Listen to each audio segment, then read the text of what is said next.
So I'm here with Cody. He's a friend of mine.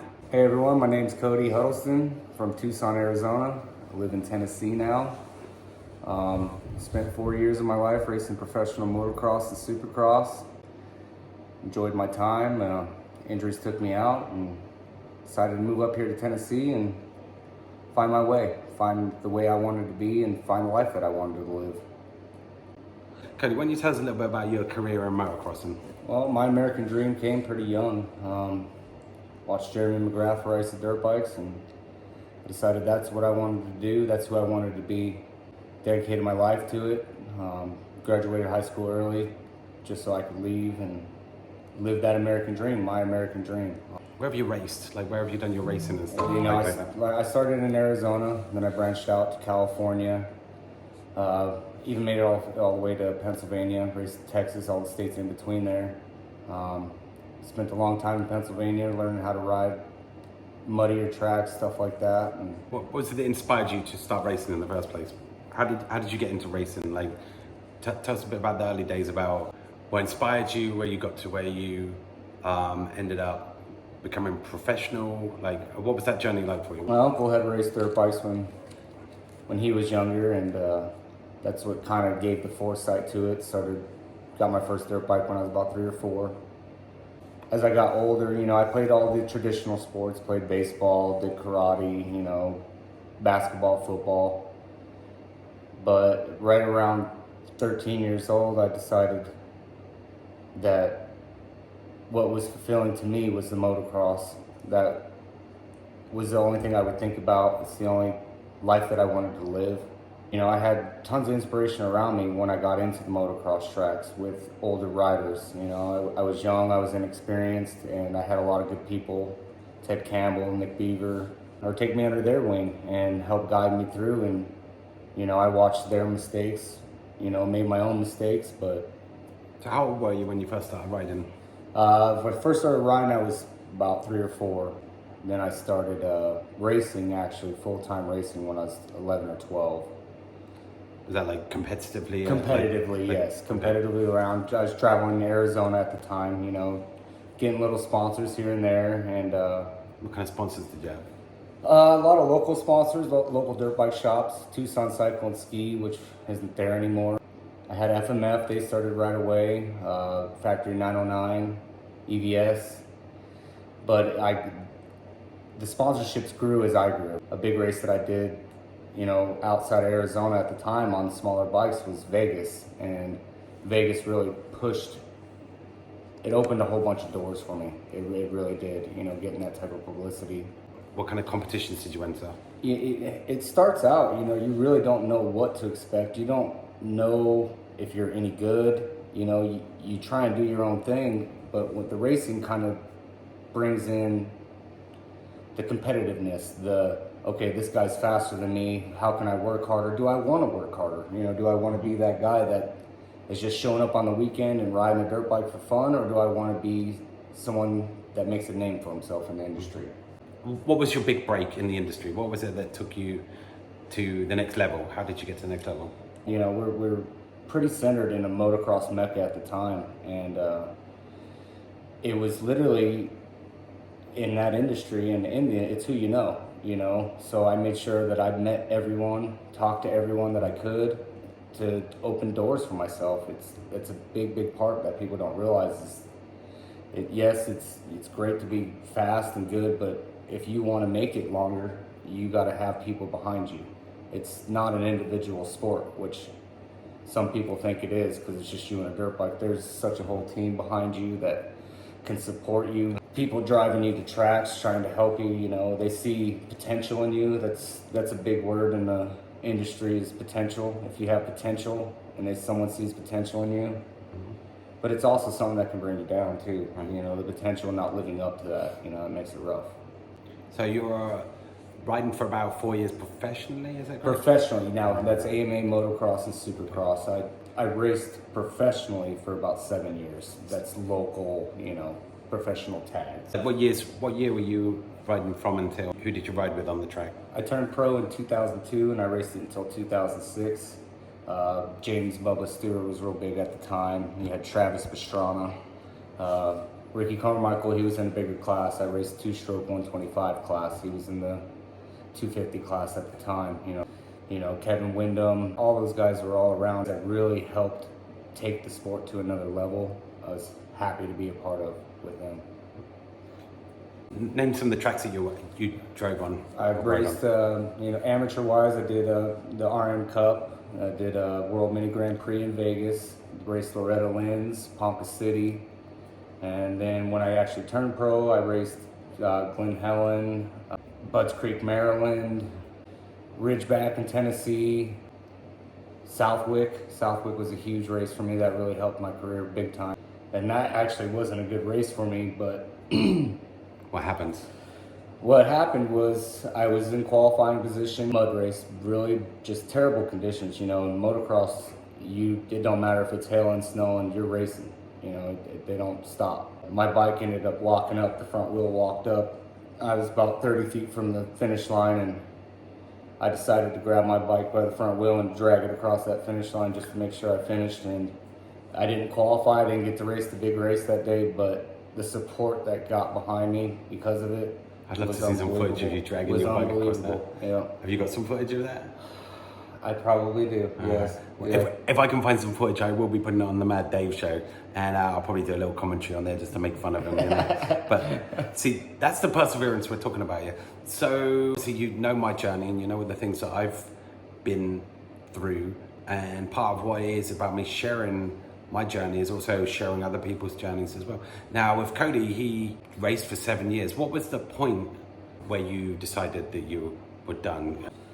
My junior year, my third year of Supercross was going really, really, really well. I was putting in great results. I was getting a lot of publicity from it. People see the race, they see what's going on, but they don't see the practice. They don't see the head hits and the injuries that you take. You cover those type of things up. If you have a broken wrist or broken ankle or something, if you can walk, it don't hurt.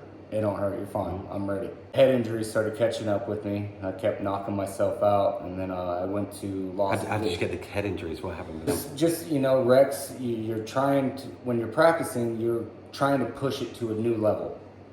During a race, you always step it back one. You want to try and push it to another level just in case you have to crank it up a notch.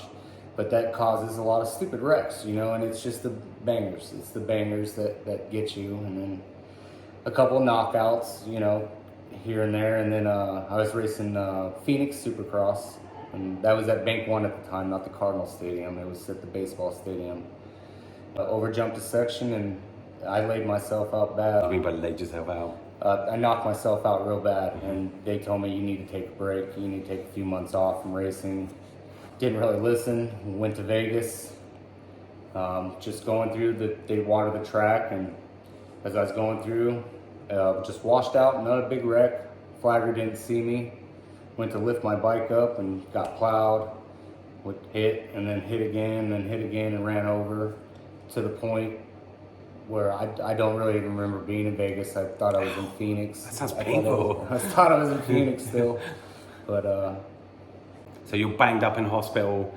Was that the point when you decided that you were done, or what? I mean, what happened? It was a regression, really. It was, can I still make it? Yeah, I can make it. No, I can't make it type of thing. It was a fight and a battle in my head.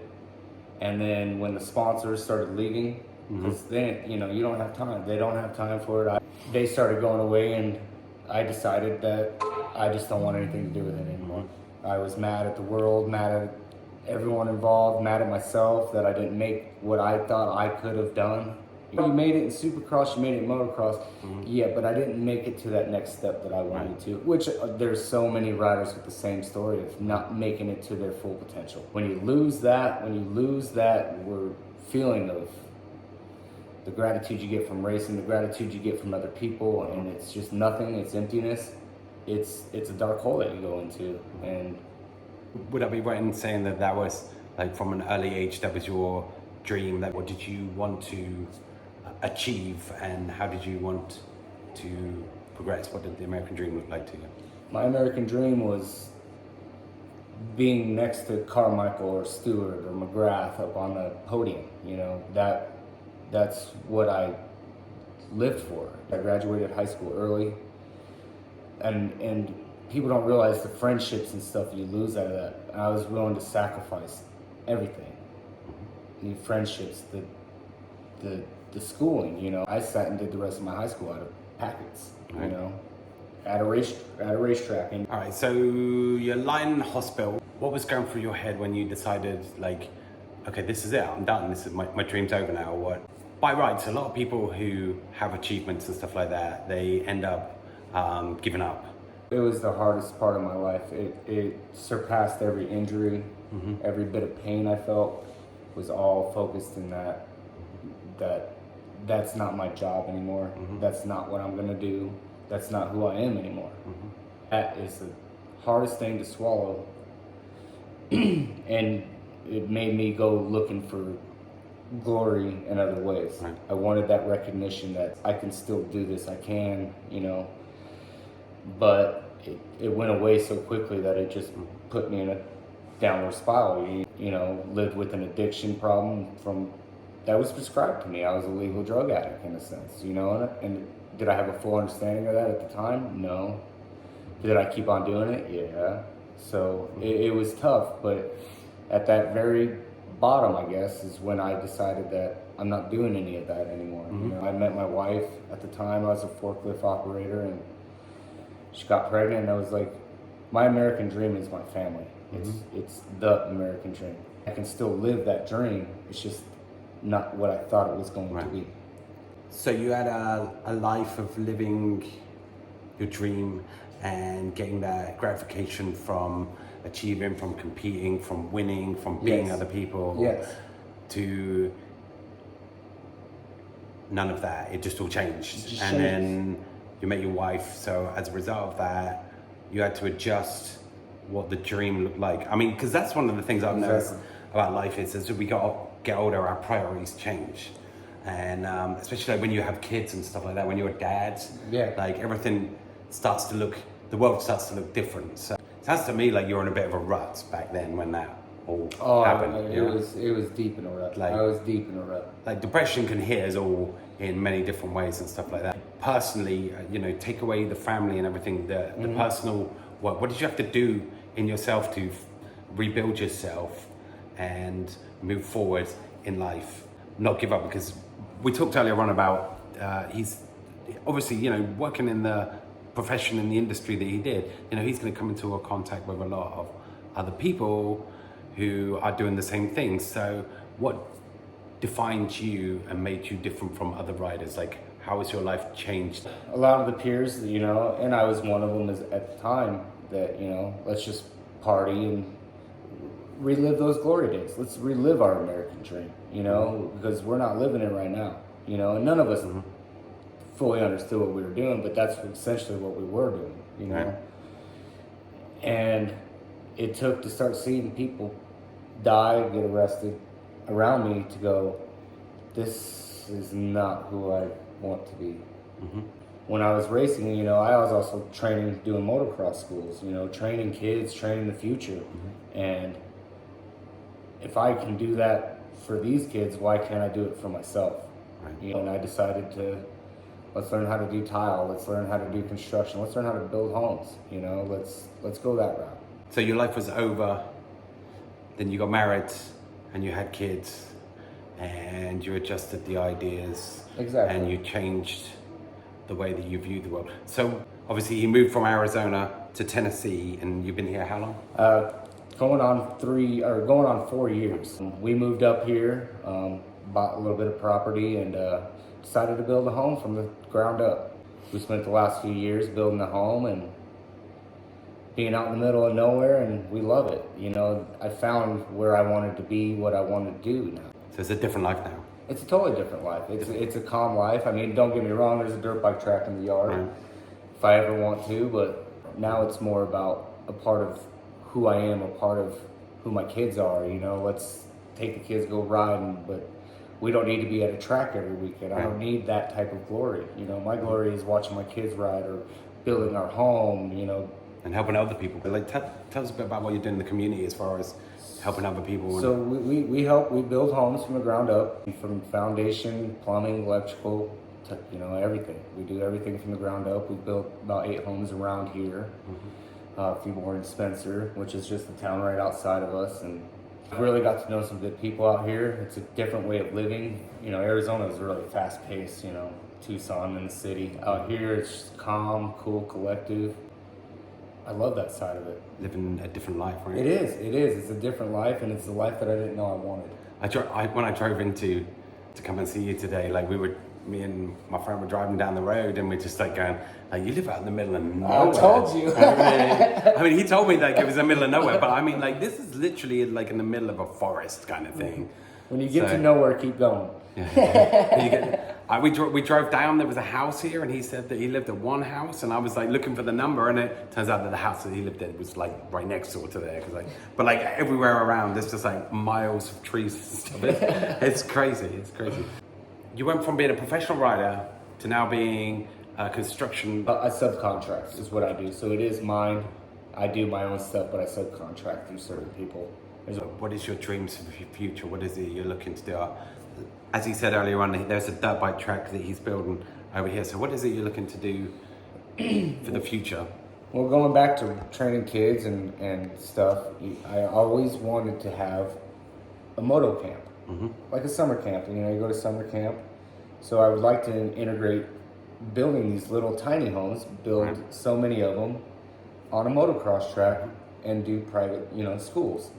Teach other people the skill that you were doing. Bring the kids up, you know, the family can stay there because the family needs to be there. You know, if you want to be in this industry, if you don't have your family, it's going to be real hard. Right. You know, you got to have people behind you. But I'd like to give those basic skills that were not taught to me at the time. I had to learn the hard way, you know, breaking the bones, hitting injuries, because just not knowing how to jump, not knowing how to have hand positioning or body positioning. And these basic skills they start when you're on a 50 and they go forever. If you talk to any professional even now, they'll tell you practice the fundamentals. If you have the right fundamentals set up in the beginning, and you can go with it. If you are dedicated or you want to be that person that knows what they're doing, these are the tools that we can teach. So have you got a time frame of when you're going to start back up? Like, I think it's going to start out smaller with doing the private lessons that I'm talking about. Get enough of a name out here. You know, Arizona's a little bit easier for me to, you know, California and Pennsylvania even. Those are the main places that I was set up at the time. That's my so within the next 5 years. Yeah, you know, pending no more surgeries. Yeah, pending no more. He just had back surgery. He showed me the scar on it. It's a gnarly scar. So I got a couple of final questions for you. The first one I've got is, if you could go back and talk to the 15, 20-year-old you, what would you say to yourself? Don't be so cocky. Listen to a doctor more. You know, you got to listen to the injury side of it. You know, it's going to happen in the sport. Injuries happen. But if you start riding too early, start doing stuff before you're supposed to, you end up hurting yourself worse, and it can ruin your career that way, you know. For young, aspiring riders that want to get into this line of work, what kind of advice could you give to them? My advice would be just have fun with it at first.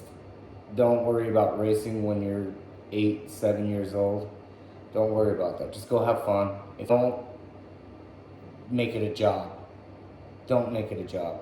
That's the worst thing that you can do, and that's the quickest way you'll burn out. There are so many kids that I knew that were racing when they were 5. I didn't race when I was 5. I rode. I had fun with it. I learned to love the bike. You still learn the same skills, but don't burn. Yeah, you'll burn out. It's the simplest way I can put it. Is have fun with it. Considering the journey that you had, what advice would you give to people as far as pursuing their dreams and ideas? I tell them it's about perseverance and it's about not giving up, not taking no for an answer. So what advice would you just give to people in general as far as life goes and as far as pursuing dreams and ideas? Because obviously your dream initially was to be a rider, and then that came to an end at, what was it, 22, 23, around there? Yeah, it's been a while. Right. It's been a while, yeah. 23 is when I fully stopped racing. 22 was my big injury. So what advice would you give people as far as pursuing their dreams and goals are? dreams are different every night for a reason. Because you have multiple dreams. Just because that one dream don't work out, don't mean you don't have another one. So, professional rider, before I go, what I'm going to do is I'm going to get him to show me, behind me here, we've got some pictures and stuff like that. I'll get him to show you, give you a little bit of history behind some of his accomplishments and what he's done. So you want to tell me about this here? Let me see if I can This right here is my favorite jersey. It was my lucky jersey. Right. Wife framed it up for me. This is me living in Pennsylvania. This is actually a private track that I raced at.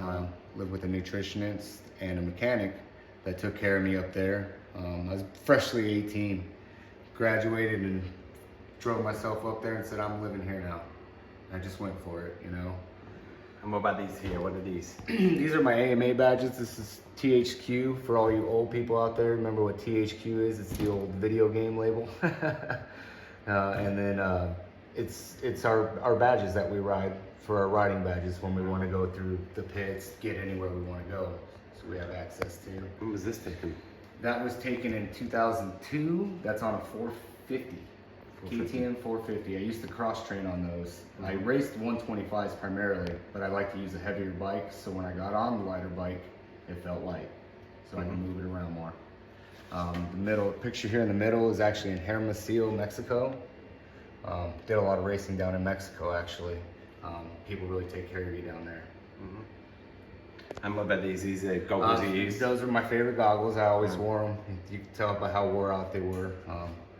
Scott would send me tons of goggles, and they'd be like, "Why are you always wearing those ones?" Because they were my favorite. What about this? This is the handlebar from... Handlebar actually has significance. If you see right here where that is, that's me smiling at it, and that's where I hit and blacked my tooth out and put my lip through the bottom. And what about these here? What's this? These are just random plot places. I think some are Arizona, I believe some are California. It gets kind of mixed up. You show up to these places and you race for the night, you race for the day, and you're done, you know. But I got a lot of people, they send me a lot of photos and videos, and you know, I didn't get a lot of videos and photos, but a lot of other people did. These were 1999 on my RM80. This is actually another really big event that got me a lot of notoriety. Right. It's a Weekend of Thunder. It was all 4 strokes, and I showed up on a 2-stroke and pulled 2 second places and a first place. Mind you, I was on a 125 and they were on 450s. Right. So there's certain ones that I keep that I'm proud of. A lot of the trophies and stuff I actually donated to the YMCA. Yeah. But there's certain ones that I kept that just have certain memory to And me. what about this one down here? That was my second championship. That was the beginning of this. My first Weekend of Thunder stuff. Ocotillo is in Eloy. We got Phoenix and Cottonwood, Verde Valley. What I did is I went undefeated that whole year. Nice. So they gave me an extra plaque after I won that championship, and that was my last championship before I went to big bikes. Nice.